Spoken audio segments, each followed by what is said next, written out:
¿Qué pasó? La doctora no ha vuelto a entrar, ¿no?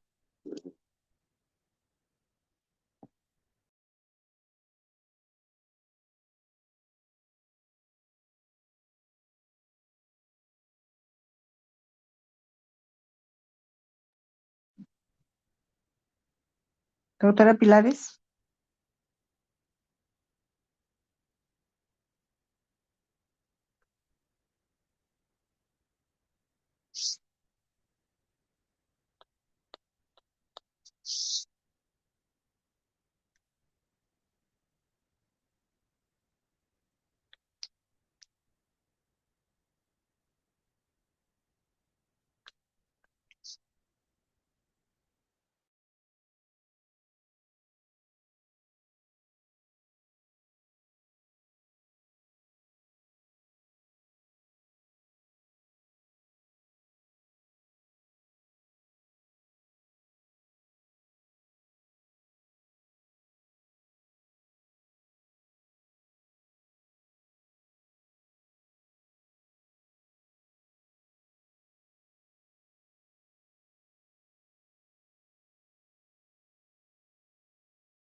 Dando la charla y parece que no está.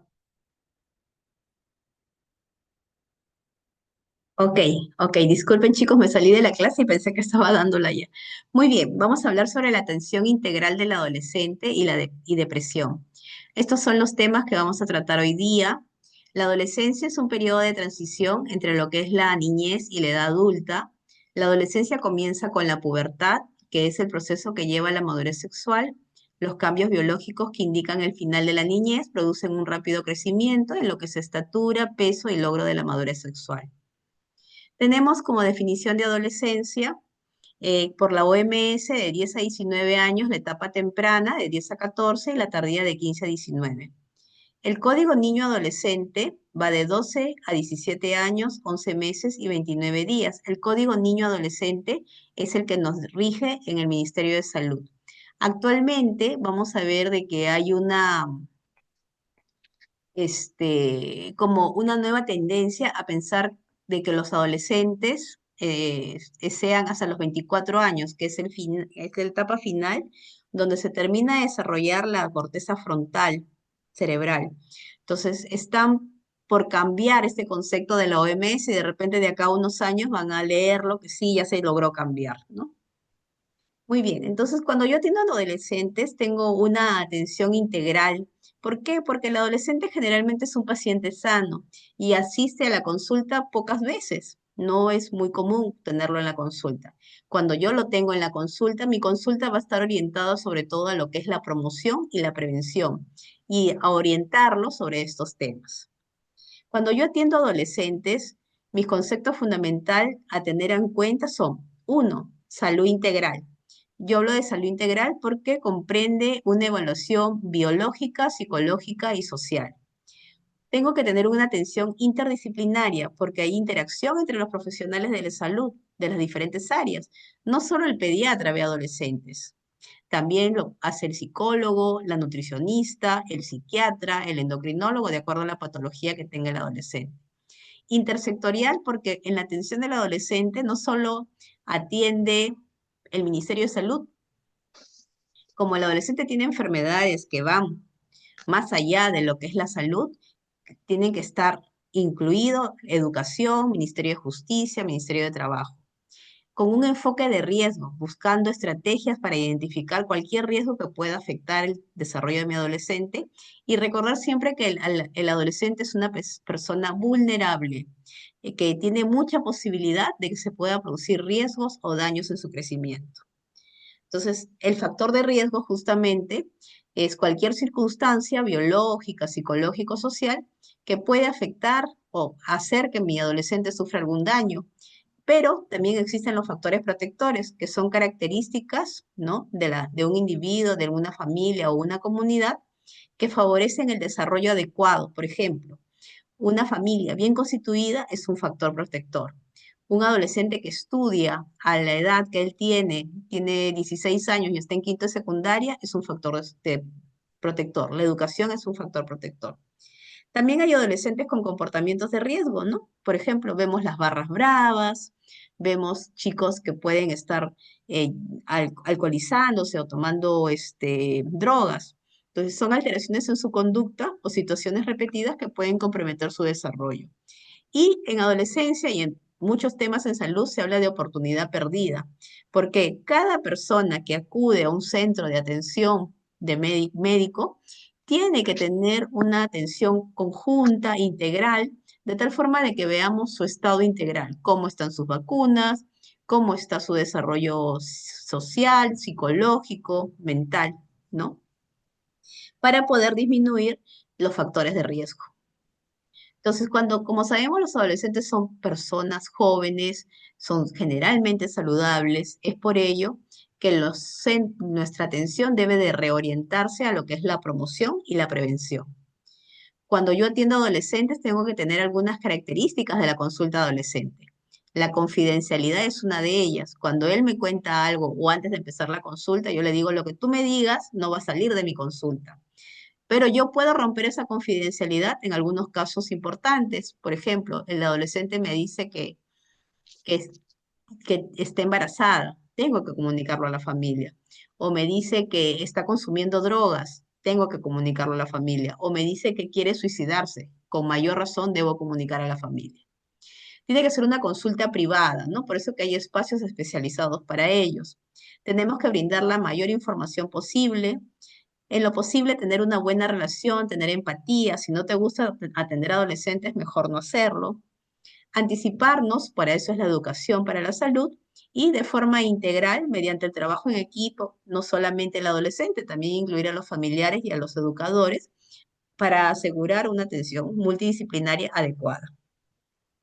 Entonces, cuando yo atiendo de forma integral en la salud del adolescente, incluye control de su crecimiento y desarrollo, su peso, su talla, el perímetro abdominal, el desarrollo psicosocial, cómo va, cuáles son, identificando conductas de riesgo, si es que las tiene, identificar sus factores de riesgo y protectores para poder ayudarnos.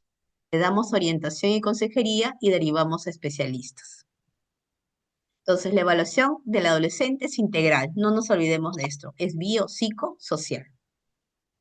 Cuando yo atiendo en el Ministerio de Salud, el Ministerio de Salud nos da unos paquetes de atención especiales para adolescentes. Esas tres prestaciones, hay un paquete básico, completo y especializado. El básico es el que brindamos en los centros de salud. El completo es el que brindamos en los hospitales 2-3 y el especializado es el que brindamos tanto en los hospitales 3 como en los niveles o institutos, ¿no? Entonces, dependiendo del nivel de atención donde estemos, vamos a brindar la atención. Lo ideal, ¿no? O todas las atenciones que prestamos siempre llevan la evaluación nutricional. Ahí tenemos el índice de masa corporal, el perímetro abdominal, el peso y la talla. Se les tiene que hacer una evaluación de la agudeza visual, una hemoglobina, vamos a ver en qué momento se le pide, a los 12 años en las mujeres y a los 14 en los varones. Suplementación de hierro de forma preventiva, de acuerdo al esquema, lo vamos a ver más adelante. Aplicamos las vacunas que le faltan y damos prestaciones como consejería en salud mental, salud sexual y reproductiva y salud nutricional. ¿No? Este es el paquete completo de atención integral, incluye inclusive profilaxis dental, atención por el nutricionista y los exámenes de laboratorio que le pedimos a todos los adolescentes, generalmente en todos los niveles, ¿no? Su hemoglobina, su colesterol, triglicéridos, glucosa, examen de orina, parasitológico seriado, test de Graham y además de otros exámenes que pueda requerir el adolescente. Por ejemplo, es obeso, pediré mi insulina basal, mi hemoglobina glicosilada, mis transaminasas u otras. Entonces, los paquetes especializados son creados justamente para eso, de forma especial para ellos, ¿no? Y es una normativa vigente en nuestro medio, entonces tenemos que conocerlos. En el caso de identificar factores de riesgo en la población adolescente, tenemos que realizar la referencia a- a los centros de mayor complejidad según la normativa de mi sector. Si yo soy un de posta y veo que mi adolescente tiene riesgo de tener diabetes, deberé referirlo de repente a un hospital nivel 2 o nivel 3 donde cuenten con especialistas como endocrinología. Entonces, a eso se refiere eso. Cuando empezamos la atención adolescente, empezamos con unas fichas especiales de atención, que ahora ya se han dejado de usar un poco, sin embargo es bueno que las conozcas porque es una historia clínica diferente a la historia clínica que vemos en pediatría o a la historia clínica que vemos en los adultos. Ahí vemos antecedentes familiares, antecedentes psicosociales, los antecedentes personales, ¿no? Entonces, que no se ven, por ejemplo, no se toman ni se enfocan, como en el caso de pediatría, ni en el adulto. En la adolescencia vamos a encontrar el máximo crecimiento, el 15 a 20% de la talla final del adulto, 40-50% del peso final, el 50% de la masa ósea final, ¿no? Y al final logramos que el adolescente varón crezca hasta unos 20 centímetros y la adolescente, al final de la adolescencia y la adolescente mujer crezca más o menos unos 8 centímetros por año, entre los 10 y 13 años. Ahora, ¿por qué algunos maduran más rápido, otros más lento? Unos depende, ¿no? Eso está influido por la genética o por el ambiente. En realidad se desconoce exactamente qué es lo que hace el clic para que desarrolle más una persona que otra. Pero muchas veces hablan del ambiente. Por ejemplo, un adolescente de la selva es muy diferente a un adolescente de Lima de igual edad, ¿no? La de 16 años en la selva probablemente ya tenga pareja y esté casada, ¿no? En Lima todavía como que se guardan otras formas. O los también, cuando son muy influenciados por los medios de comunicación, vemos una maduración más rápida, ¿no?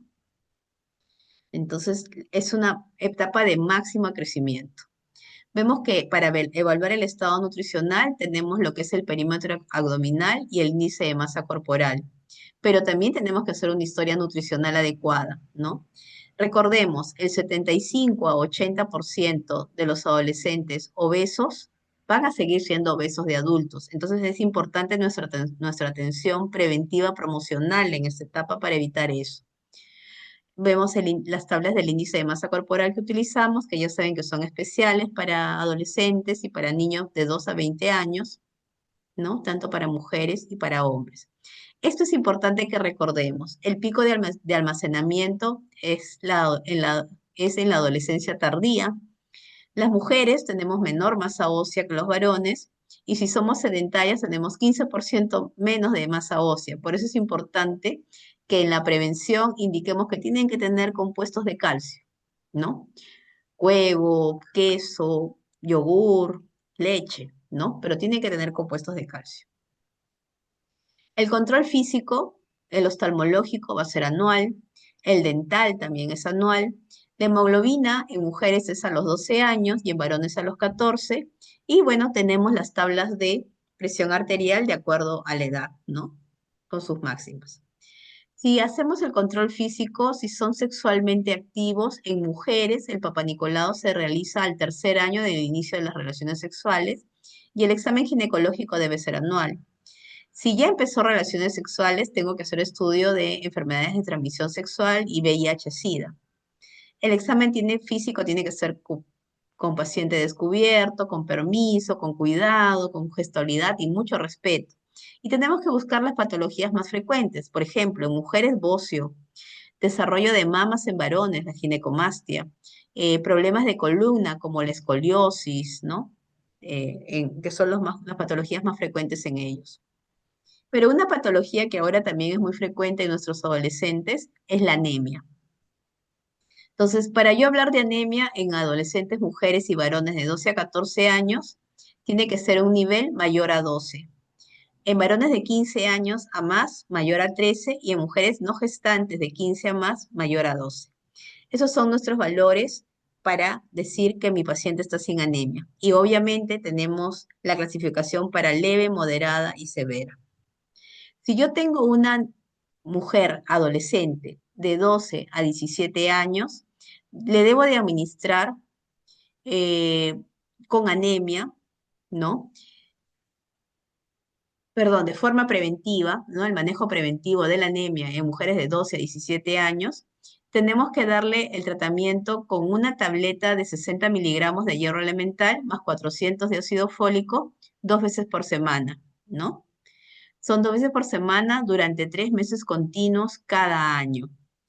Cuando yo mido la hemoglobina de mi paciente, ¿no? Tengo que previamente al inicio de mi prevención, tengo que hacer mi control de hemoglobina y con eso decido, ¿mi paciente tiene anemia o no tiene anemia? Si tiene anemia, empiezo con el tratamiento de anemia que vamos a ver más adelante, pero si no tiene anemia, empiezo con este tratamiento preventivo. Generalmente, la la prevención se hace con suplementación 2 veces al año y antes de iniciar y al término de la suplementación, la medición de la sangre, ¿no? Cuando yo empiezo al iniciar y al término de suplementar. El tratamiento de la anemia en varones y mujeres de 12 a 17 años, sí. Ese sí es con 2 tabletas diarias para hacer 120 miligramos de hierro elemental. En el varón, solamente una diaria durante 6 meses continuos. 2 tabletas diarias durante 6 meses continuos. Y en las mujeres es hierro elemental más ácido fólico, porque las mujeres pueden salir gestando en algún momento de su vida y el ácido fólico previene estas enfermedades degenerativas a nivel del sistema nervioso central de recién nacido y por eso se les da ácido fólico en su tratamiento, ¿no? Se le da 2 tabletas de hierro elemental más ácido fólico diarias durante 6 meses continuos. Y el control de hemoglobina va a ser el primer mes de haber iniciado el tratamiento, al tercer mes y al sexto mes de tratamiento. Otra forma que yo tengo que ver es el estado vacunal de mi adolescente. Recordemos que estamos en la semana de la vacunación. Actualmente, todos los fines de abril es la semana de la vacunación de las Américas y estamos en una campaña. Aprovechen para vacunarse contra la influenza, ¿no? Porque somos personal de salud y es importante tener esa vacuna. Entonces, la vacuna incluye sarampión, rubiola, hepatitis B, el toxoide antidistérico antitetánico, la influenza de forma anual, la hepatitis A, el virus del papiloma humano, que es una dosis en menores de 18 años, tanto en varones como en mujeres, varicela, 2 dosis, y bueno, en la etapa del COVID, bueno, colocábamos el COVID 3 dosis, pero ahorita ya el Ministerio de Salud ya no tiene la vacuna del COVID. Muy bien, entonces este es el desarrollo Tanner mamario, ¿no? Y es muy importante que lo conozcamos, porque así como hacemos el diagnóstico nutricional, tenemos que hacer el diagnóstico de nuestro niño en su desarrollo para poder explicarle a la madre, bueno, estamos al inicio de nuestra etapa prepuberal o estamos en nuestra etapa adulta, ¿no? Entonces, cuando es un prepuber, no tiene ningún desarrollo mamario, es M1. M2, el botón mamario es retroareolar. M3 sobrepasa la areola. M4 vemos el doble contorno y el M5 ya la mama adulta. Respecto al vello púbico, en el prepuber no hay vello púbico. En el vello púbico 2 son delgados, muy chiquitos, rectos en la base del pene o en el borde de los labios mayores. En el BP3 vemos que es rizado en el tercio inferior, BP4 cubre todo el pubis y BP5 ya cubre esa región interna de los muslos. Y cuando hablamos del desarrollo genital de Tanner en varones, hablamos del tamaño testicular. Y el tamaño testicular se mide con ese aparatito que vemos allí que se llama orquidómetro. Él tiene la medida en centímetros cúbicos, cada una de esas cuentas. Entonces, G1 es el prepuber de 4 centímetros, no hay desarrollo. G2 hay un leve agrandamiento testicular de 4 a 6 centímetros. El G3 es de 6 a 12, el G4 se ensancha el pene, ¿no? Y esa diferencia del glande y es de 12 a 20, y más de 20 es el adulto. Como evaluación psicosocial, tengo que ver las características únicas de mi adolescente, cómo es su desarrollo psicosocial. Allí va a haber el surgimiento de su pensamiento abstracto, el proceso de independencia, el desarrollo de la identidad personal, la sexualidad floreciente, la programación para el futuro y el comportamiento socialmente aceptable. Entonces vamos a ver que conforme va creciendo el chico, yo tengo que evaluar cómo va su situación familiar, cómo va su composición familiar, es muy importante, su relación con los padres y el trato que tiene, su estilo de vida familiar, Su situación escolar, cómo está su nivel escolar. Es ideal que el chico tenga la edad adecuada para el año que está cursando. Por ejemplo, un chico de 12 años tiene que estar entre sexto y primero de secundaria. Debe de tener eso, ¿no? Y cómo va su relación con sus compañeros y profesores.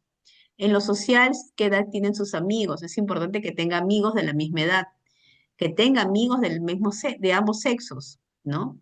Sus conductas de riesgo, si es que hay reuniones a las cuales él ve que de repente hay consumo de drogas o alcohol en exceso, ¿no? Y su desarrollo psicosexual, cómo está su identidad sexual, su autoconcepto, ¿no?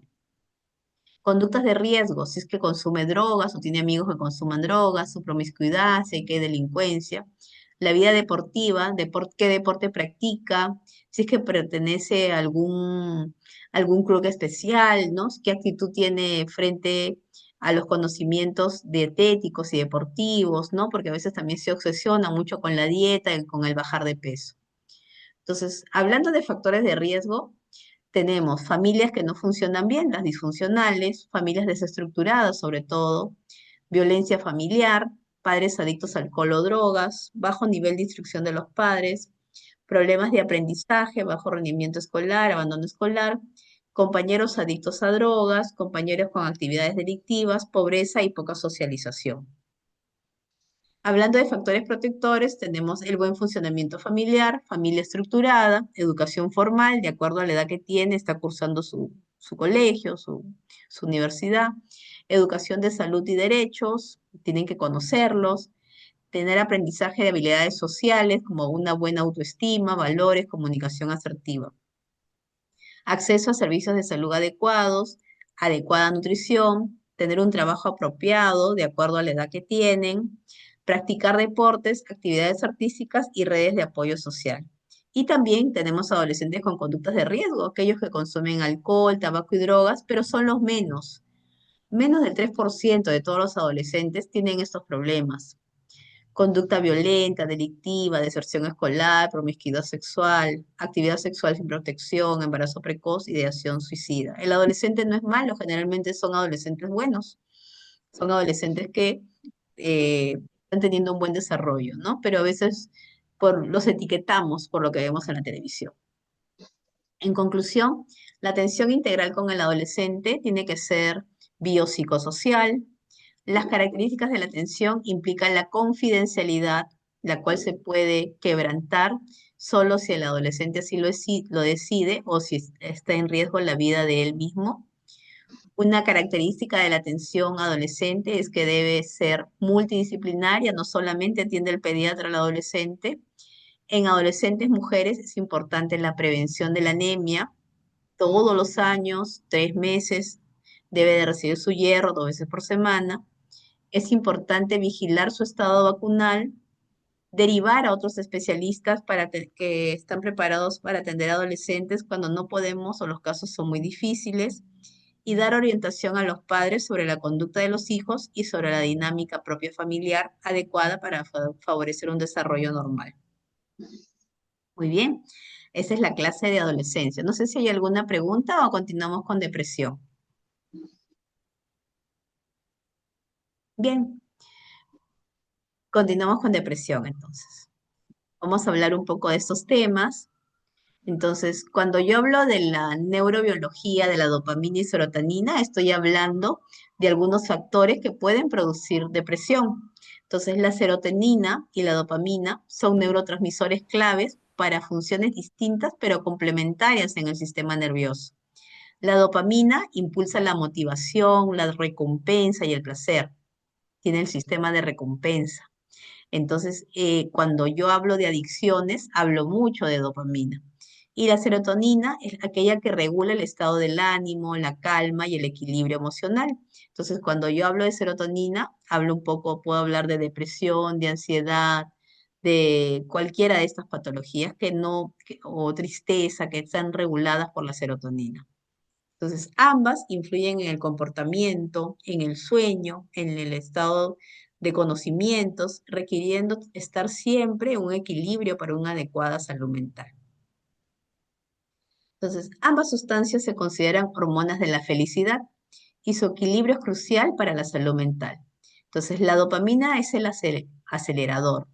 Se libera en respuesta a estímulos gratificantes. Gestiona el aprendizaje, la memoria, el movimiento. Sus niveles bajos se asocian con fatiga, falta de motivación y sabemos que también con el Parkinson. En cambio, la serotonina es el freno regulador. Sintetizada en los núcleos del RAFE, controla el sueño, el apetito y las funciones cognitivas. Sus niveles bajos provocan ansiedad, depresión, mal humor. Ambas interaccionan, funcionan en conjunto para el aprendizaje donde la dopamina impulsa la búsqueda de recompensa y la serotonina regula la impulsividad. La modulación se puede dar por la actividad física, la exposición al sol, una dieta adecuada con triptófano para la serotonina y tirosina para la dopamina, y estos ayudan a equilibrar ambos sistemas. Entonces, cuando hablamos de depresión, vemos que la depresión es un trastorno mental caracterizado fundamentalmente por un humor depresivo, pérdida de capacidad para interesarse o disfrutar de las cosas que le gustaban antes. Eso se llama anedonia. Cansancio, fatiga, que empobrece la calidad de vida y genera dificultades en el entorno familiar, laboral, social, de quienes la sufren, ¿no? Entonces, hay unos datos importantes que tenemos que conocer. 1 de cada 7 jóvenes entre 10 a 19 años va a padecer algún tipo de trastorno mental. Estas afecciones mentales representan el 15% de la carga mundial de morbo y mortalidad entre adolescentes. Existe una relación 2 a 1, donde las mujeres tienen más depresión que los varones. La depresión, la ansiedad y los trastornos del comportamiento se encuentran entre las principales causas de enfermedad y discapacidad en adolescentes. Se calcula que el 4.4% de adolescentes de 10 a 14 años y el 5.5% de adolescentes de 15 a 19 sufre un trastorno de ansiedad y el 1.4% de adolescentes de 10 a 14 y el 3.2% de 15 a 19 padecen depresión. Esto es importantísimo, chicos. El suicidio es la tercera causa de muerte en adolescentes de 15 a 29 años. Entonces, el suicidio empieza desde la depresión. Entonces, tenemos que identificar estos casos. Cuando un trastorno mental de un adolescente no se trata, porque lo dejamos pasar, ya se le va a pasar, es la adolescencia, esas consecuencias o esos trastornos siguen hasta la edad adulta. Y cuando son adultos, perjudican su salud mental, su salud física, limitan sus posibilidades de llegar a tener una vida plena en el futuro. Por lo tanto, la intervención temprana es la estrategia más efectiva para la prevención de enfermedades o consecuencias asociadas a esta enfermedad. Pero ustedes se preguntarán, ¿por qué ahora siempre hablamos de depresión y hablamos mucho más que hace 100 años, ¿no? Entonces, el adolescente actual ha sufrido eh, algunos problemas en el transcurrir, ¿no? Por ejemplo, ellos han sufrido el confinamiento de la pandemia, que ha causado mucha depresión y ansiedad, un estrés postraumático. Han estado o siguen expuestos a medios de comunicación. Algunos pueden favorecer la alienación del individuo y desinformación. Y tenemos falsas noticias alarmantes, violencia diaria, muertes, guerras, que pueden causar ansiedad en el adolescente. También las pérdidas de familiares queridos, a veces las familias se han desintegrado, familias desintegradas, y lo que hay ahora, que es la competitividad desaforada, ¿no? Colegios de ese tipo de universitarios donde se exige y, bueno, los padres quisieran pues que todos sus hijos sean el número uno del salón, entonces hay una competitividad desaforada entre ellos en estos colegios. Entonces, para yo tener depresión, existen los factores de riesgo, pero muchas veces estos factores interactúan, tanto los genéticos como los ambientales. Si yo tengo antecedentes familiares de trastornos depresivos, la carga genética va a ser mayor y cuanto más joven es el paciente, va a haber más riesgo de depresión. En lo ambiental, tenemos que tener en cuenta las medidas dadas en el confinamiento del COVID, el divorcio de los padres, la muerte de los padres o hermanos, la inestabilidad o desestructuración de la familia, A veces el bullying, rechazo y maltrato por parte de los compañeros, cambios de colegio, enfermedades crónicas en el niño, el abuso sexual y pérdidas materiales. Y acá deberíamos incluir también a los chicos migrantes, ¿no? A los migrantes de otros países que llegan a un país donde no conocen a nadie, pues, van de nuevos al colegio, encima con un dejo diferente y son víctimas de bullying inmediatamente. El cuadro clínico el- tiene que durar más de 2 semanas. Ese es el clic. Y tienen que tener pérdida de interés por sus actividades que le gustaba todos los días. A Luchito le gustaba ir a jugar pelota todos los días, ahora ya no. Eso se llama anedonia. Y sus cambios persistentes de ánimo. En los adolescentes no hay tanto esa depresión que llora, llora, sino se vuelven más agresivos, se vuelven más peleones, tiran la puerta. Entonces, ese chico hay que estudiarlo. La mamá viene y dice, se ha puesto muy rebelde, pero ¿por qué? Son cambios persistentes de ánimo. Entonces, evaluar la comorbilidad es importante. El 50-90% de los adolescentes presentan comorbilidad para hablar de estas enfermedades. Entonces, son frecuentes contra los trastornos de ansiedad, el trastorno de déficit de atención o de hiperactividad, la oposición y desafío o también el abuso de sustancias. Y esto hace que tengan más casos de depresión. Entonces, la depresión es una enfermedad heterogénea con una amplia gama de síntomas emocionales, físicos y cognitivos. Entonces, ¿cuáles son los principales síntomas? En lo emocional se tornan irritables, ideación suicida, culpa inapropiada, falta de interés. En lo cognitivo, deterioro en la capacidad de pensar, pobre concentración, comienzan a bajar de notas, dificultad de memorizar, indecisión. En lo físico, cefaleas, problemas estomacales, agitación psicomotora, disminución de la libido, fatiga, dolor. ¿Tenemos enfermedades en las cuales podemos encontrar depresión? Sí.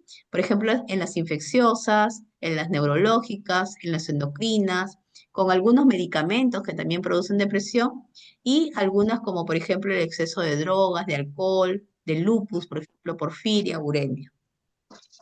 En la evaluación y diagnósticos tenemos las clasificaciones internacionales, dos elementos básicos para nuestro diagnóstico. Recordemos, duración más de 2 semanas y perturbación de su actividad normal. Hacemos una historia clínica detallada, hablamos debidamente con el papá y con el adolescente y los padres van a decirnos que ellos observan cambios en su conducta, lo notan irritable, que duerme mucho o duerme muy poco, que tiene un apetito muy bajo, hay anorexia o hiperfagia y que hay baja en su rendimiento escolar. El adolescente, ¿qué te refiere?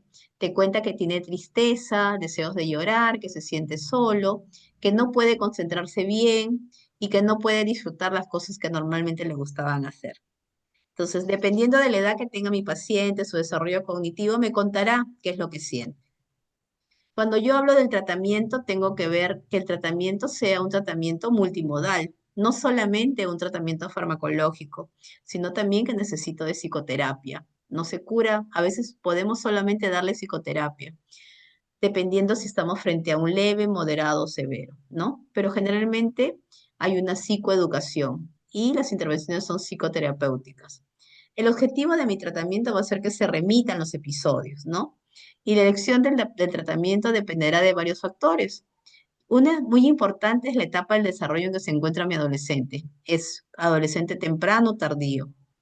La gravedad de la depresión, ¿no?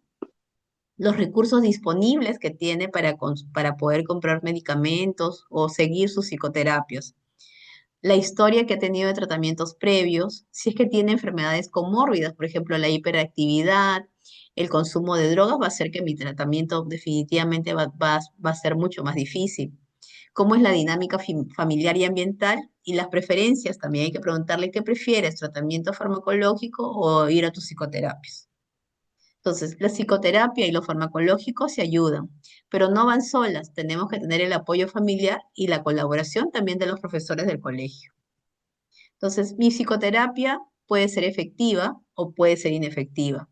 Es efectiva cuando el chico aprende estrategias para afrontar la adversidad y tiene menos recaídas, pero es inefectiva cuando hay un umbral muy bajo a la tolerancia al estrés y hay un aumento a la susceptibilidad para sufrir nuevos episodios frecuentemente. Entonces, en psicoeducación se educa a los padres, al adolescente, sobre las causas, síntomas, el curso y los de diferentes tratamientos de la depresión y es parte de las técnicas cognitivo-conductuales. Y en la farmacoterapia, yo elijo farmacoterapia cuando veo que mi adolescente, por ejemplo, tiene causas endógenas como riesgo de suicidio. Ahí sí tengo que dar farmacoterapia. Si veo que mi adolescente tiene causas ambientales, por ejemplo, un duelo, puede ser una simple psicoterapia, pero en la mayoría de los casos tengo que recurrir a ambos, psicoterapia y farmacoterapia. Los fármacos antidepresivos, recordemos, no actúan inmediatamente, demoran entre 3 a 4 semanas en hacer efecto. Entonces, ¿qué usamos lo más frecuente? Estamos usando los antidepresivos inhibidores selectivos de la serotonina, de lo que hablábamos al inicio, ¿se acuerdan? Se estima que a los adolescentes con depresión que no se diagnostican de manera temprana y no reciben un tratamiento efectivo, específico y efectivo para el trastorno, tienen mucho más recaídas. Entonces, desde el punto de vista farmacológico, los recaptadores de la serotonina son antidepresivos de elección en esta población. Y es indispensable iniciar con una dosis baja y luego, de acuerdo a la tolerancia y viendo cómo va sintiéndose el adolescente, vamos subiendo la dosis. Pero muchos tienen efectos colaterales, ¿no? Como generalmente náuseas, diarreas, reflujo gastrointestinal, insomnio, disminución de la libido, entre otros. Muchos de estos efectos secundarios son dosis dependientes y suelen desaparecer cuando se quita la dosis o inclusive se disminuye. Entonces, la fluoxetina y la sertralina son los más utilizados, son los más conocidos. Están aprobados para el tratamiento tanto de ansiedad como de depresión y para el trastorno obsesivo compulsivo. Lo podemos dar en chicos desde los 6 años y hay una buena respuesta, ¿no? Entre el 40 y 70%, ¿no? Y bueno, puede producir algunos efectos comunes que no son excesivos, ¿no? Y en conclusión, el diagnóstico de depresión en la infancia y adolescencia es complejo, ya que los síntomas son diferentes a los manifestados de la vida adulta. Vemos la irritabilidad como un síntoma principal, la anedonia, y tiene que durar más de 2 semanas. Es importante que el médico y la familia esté alerta, especialmente ante la irritabilidad y la anedonia, para detectar precozmente un posible cuadro depresivo. El diagnóstico de depresión es clínico. Existen cuestionarios que son cribados de apoyo diagnóstico, pero el diagnóstico es básicamente clínico, hablar con el paciente. Y el tratamiento de un episodio depresivo se basa en la combinación de psicoterapia y tratamiento farmacológico, y a veces solamente usamos psicoterapia dependiendo del grado de depresión, pero si ya estamos frente a un moderado severo, el tratamiento es mixto, psicoterapia y tratamiento farmacológico. Actualmente existe la polémica que se está usando indiscriminadamente los antidepresivos, que todo el mundo los recomienda. Entonces, pero para eso tenemos que evaluar bien al paciente. Muy bien, muchas gracias. No sé si tienen alguna pregunta, si no pasamos con la doctora Graciela, para que nos oriente sobre las preguntas del examen que tenía.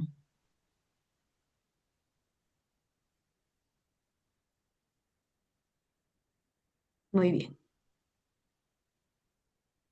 ¿Alguna pregunta? ¿No?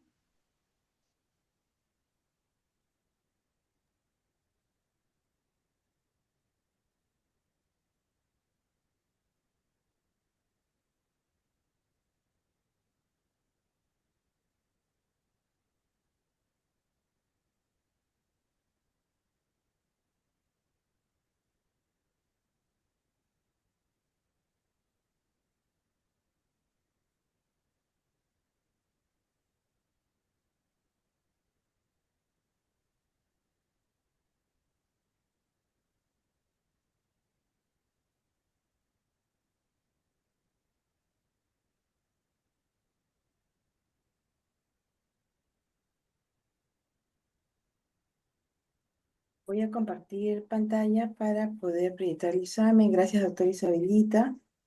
Sí, gracias, Grace. A ver, vamos, doctora, empezamos con sus preguntas. Sí, claro, claro. Justo hay dos preguntas que son las que los alumnos han...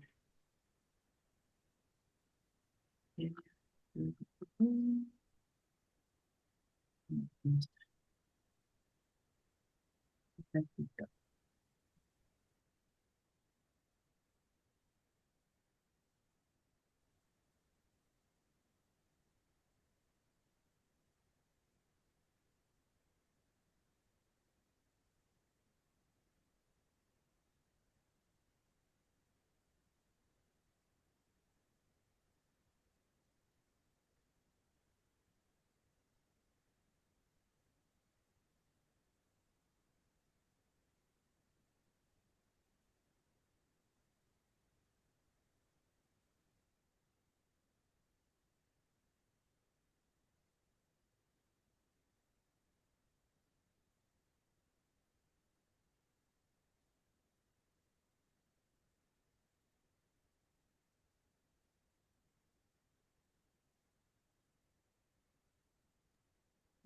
Aquí tenemos el examen. Vamos a ir a las preguntas. Primero a las preguntas reclamo.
La doctora Isolita, es la pregunta 5.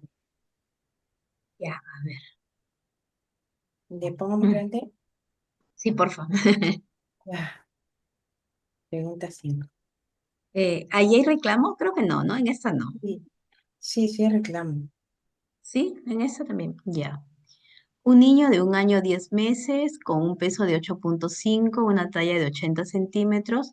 Según las tablas de la referencia del OMS, el peso esperado es de 11 kilos y la talla esperada es de 85 centímetros.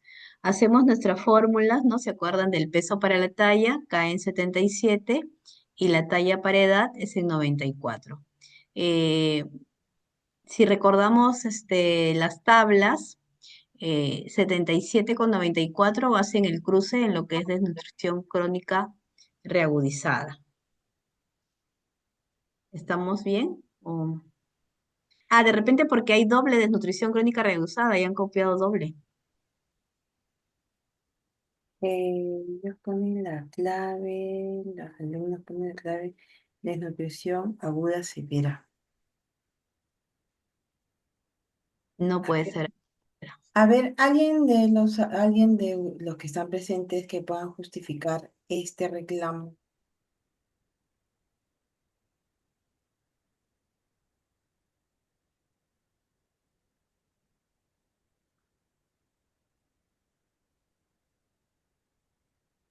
Doctora, disculpe, ¿me escuchó?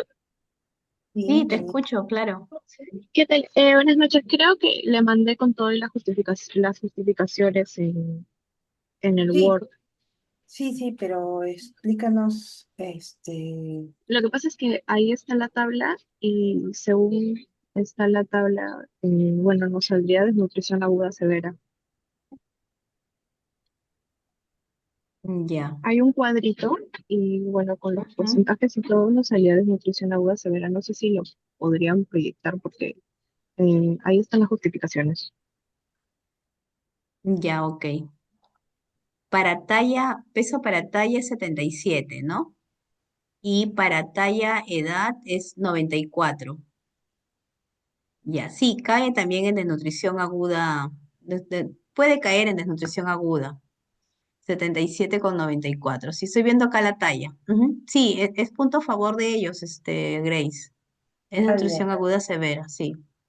Ya, ya. Entonces la otra pregunta es la número 6. El número 6, a ver. A ver, vamos a ver. 6.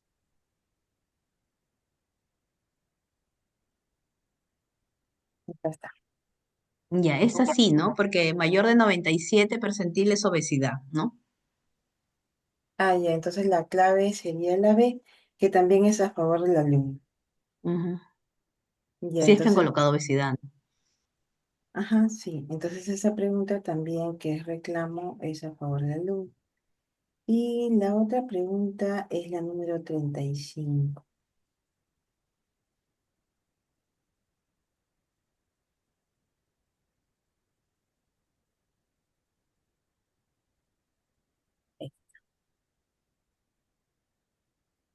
Ya, acá, ¿no? Es Ujú. un niño de 3 años que es llevado a emergencia por caída de la cama. Al examen presenta hematomas en diferentes etapas de evolución, en espalda, glúteos y cara posterior de muslos. Los padres refieren que el niño es muy inquieto y no hay una coagulopatía. Clasifica el tipo de maltrato.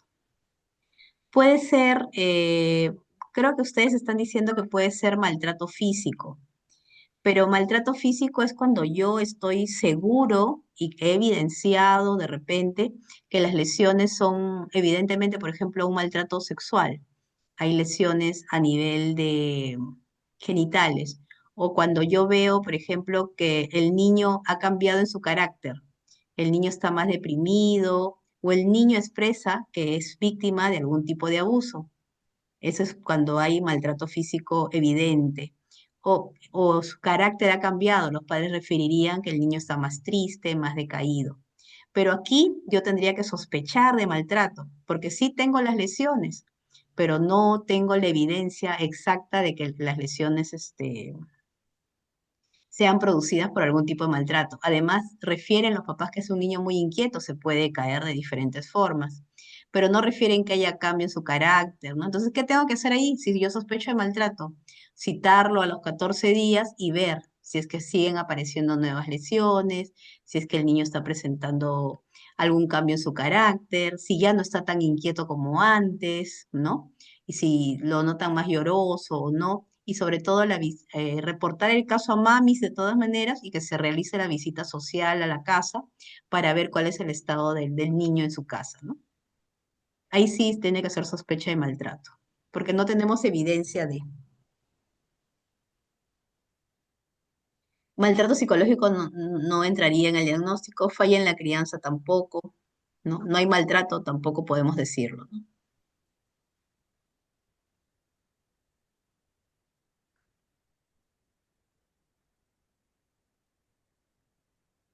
Ya, ahí dice, doctor, el problema creo que es porque dice clasificar el tipo de maltrato, pero ¿cuáles son los tipos de maltrato? Los tipos cuál es el tipo de que hemos conversado en la clase, ¿no? Los tipos de maltrato que podemos evidenciar. Si es que es un maltrato evidente, si es que hay sospecha de maltrato, si es que hay falla en la crianza o si no hay maltrato simplemente.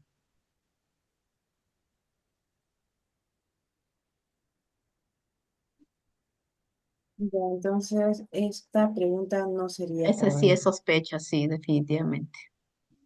Ya. Y entonces esas serían las tres de disabilidad. Voy a proyectarles los reclamos, ¿no? Que ya lo Ujú. cargué aquí, ¿no? Y la otra es la pregunta de la autora Castro. No sé si la autora Castro está presente.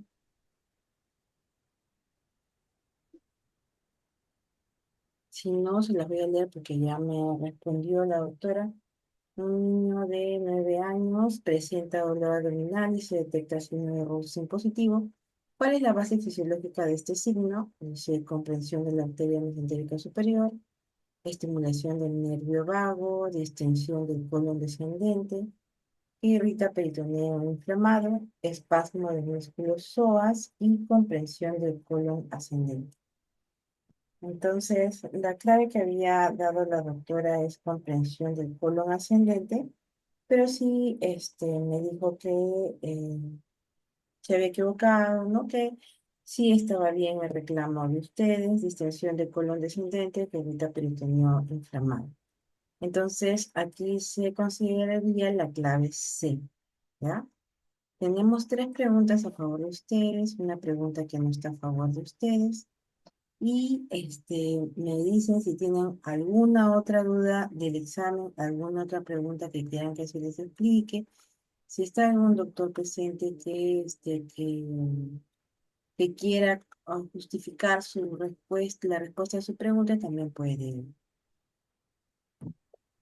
Mm, intervenir, ¿no? Doctora, buenas noches. ¿Qué tal, doctor Julio Ticona? Yo tenía la misma duda con la pregunta 35 del maltrato. Ah, la pregunta 35 esta. ¿Ya? ¿Cuál Sí, es la duda? porque el caso dice que es un niño de 3 años que es llevado a emergencia por una caída de cama. Y dice que presenta hematomas en diferentes etapas de evolución. Eso ya nos indica que los hematomas no han sido producidos ese mismo día. O sea que hay- ahí puede haber un hematoma que se ha producido por la caída de la cama, pero también nos indica que hay hematomas que ya se han producido horas antes o incluso días antes, ¿no? De acuerdo a las etapas de evolución. Además de que los hematomas que se han producido son en espalda, glúteos y cara posterior de los muslos, que sería poco común en una caída de cama, pero se puede dar, ¿no? Pero estos lugares son de zonas protegidas, por así decirlo. Entonces, el hecho de que se produzcan hematomas ahí es muy poco probable que sean por caídas, porque si fueran por caídas, lo más común sería que sean en rodillas, frente, tibia, ¿no? Hematomas que se produzcan ahí. Y aparte, los padres dicen que es muy inquieto, o sea, es como tratar de cubrir la principal, el principal problema que se está dando, ¿no? Que es la caída de cama. Y no es como que yo vi en la teoría, en los PPT, si mal no recuerdo, que hay tipos de ejemplos en los que también muestra algo así y no lo catalogan como sospecha, sino como ya maltrato físico, porque las lesiones en distintas etapas, la zona no expuesta y además la intención de cubrir los hechos, yo creo que indicaría más maltrato físico. Bueno, muy bien, Julio. Me encanta que discutas la opción. Sin embargo, cuando yo estoy evidenciando un maltrato, tiene sus consecuencias el decir que yo tengo un maltrato evidente, ¿no? En este caso, el niño no nos está diciendo que es víctima de un maltrato. Bueno, pero por la edad, bueno, podría ser. Pero las lesiones en espalda, en glúteos, pueden ser por caídas en diferentes momentos. Los padres nos dicen de que es un niño inquieto. Entonces yo lo puedo tener, bueno, sí, es un niño inquieto, así como se ha caído de la cama, se puede haber caído otro día jugando o tiene un síndrome de hiperactividad quizás, ¿no? Entonces no de frente puedo decir es un maltrato, tengo que sospechar de maltrato. Para eso es la reevaluación por mamis, que tiene que visitar el domicilio, hacerle un chequeo a los 14 días médico para ver si es que realmente se siguen produciendo las lesiones y conversar con el niño, ¿no? Hacer un estudio psicológico y ver si realmente existe el maltrato. Por eso yo sospecho. Yo digo que es maltrato cuando evidencio lesiones, como les decía al inicio sus compañeros. Cuando yo veo, por ejemplo, que hay un desgarro vaginal, eso ya es un maltrato sexual. O cuando yo veo manos quemadas, ¿no? Le quemó las manitos para... No, eso es un maltrato, evidenciado. Pero allí todavía no puedo dudar todavía, ¿no? No sé si está clara mi respuesta, Julio, pero me encanta que pregunten. Ujú. Doctora, disculpe, ¿cree que pueda volver a revisar la pregunta 5? Las 5, a ver. Sí, del niño de 1 año de 10 meses. A ver, no la tengo, a ver, no sé si la doctora Graciela nos la pone. Yo la pongo, yo la pongo. A ver, vamos a ver la pregunta 5.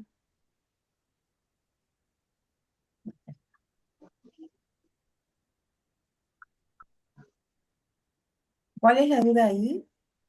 Sí, lo que pasa es que mi compañera mencionó que la respuesta correcta sería desnutrición aguda severa y no desnutrición crónica reagudizada, pero si está mencionando que el niño tiene en peso talla 77%, o sea, como está por debajo del 80%, ya indicaría desnutrición aguda severa, pero luego dice Talla edad, 94%, indica compromiso crónico de crecimiento. Entonces no correspondería solo a desnutrición aguda, sino también a desnutrición crónica reagudizada. A ver, no sé si me permites, compartir, Grace. Claro, claro que sí, te voy a dejar de compartir. Sí, Ya, ya.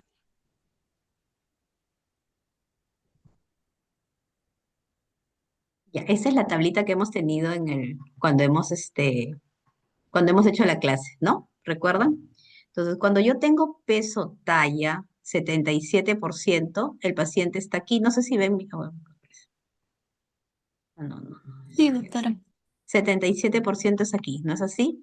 Si yo hago mi cruce con 94%, más o menos es 94 era, ¿no? Talla edad, Sí, doctora. 94. Y entonces voy acá. 94 es acá. Si yo hago mi cruce va a desnutrido agudo. Por eso que he cambiado la respuesta. ¿Ok? O sea, es el cruce de las, este, de las dos, de la vertical y la horizontal. ¿Ok? Ya, doctora, gracias. Sí, vamos a dejar de... no quiero dejar de compartir.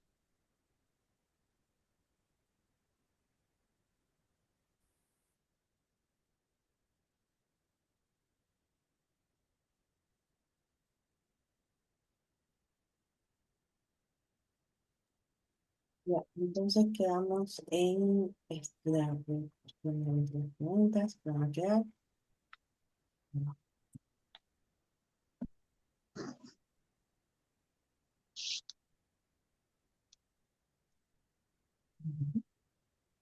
El caso que de favor, queda la pregunta 1, que es la clave de distinción del colon descendente que el tener informado, aunque la voy a poner.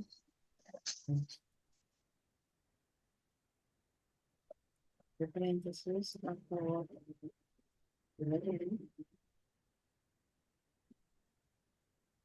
La pregunta 5 también queda en desnutrición aguda severa, ¿no, autoriza Aldita? También queda esta clave, ¿no? Solo esta clave, ¿no? Sí, solo esa clave, desnutrición aguda severa.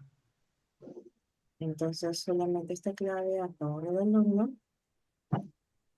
Y queda esta pregunta De de obesidad. Ujú, eso sí. obesidad, que también esta queda a favor del alumno. Entonces, son 3 preguntas a favor de ustedes. Le estoy mandando la unidad para que puedan recalcular en el examen. ¿Ya? ¿Alguna otra consulta, alguna otra duda que tengan del examen?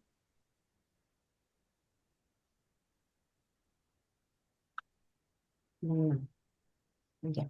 Entonces quedan estas preguntas, estimados alumnos. Cualquier duda que tengan, me avisan a los doctores.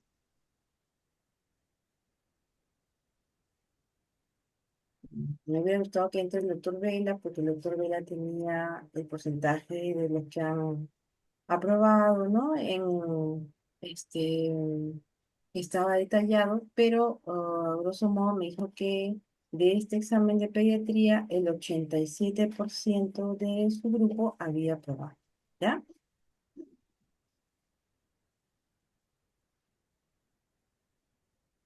Entonces, damos por concluido la retroalimentación.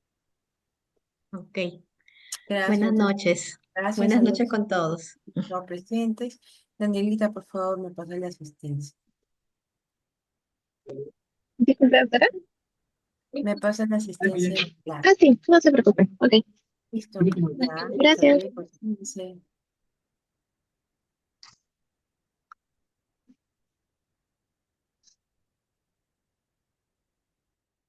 Ok.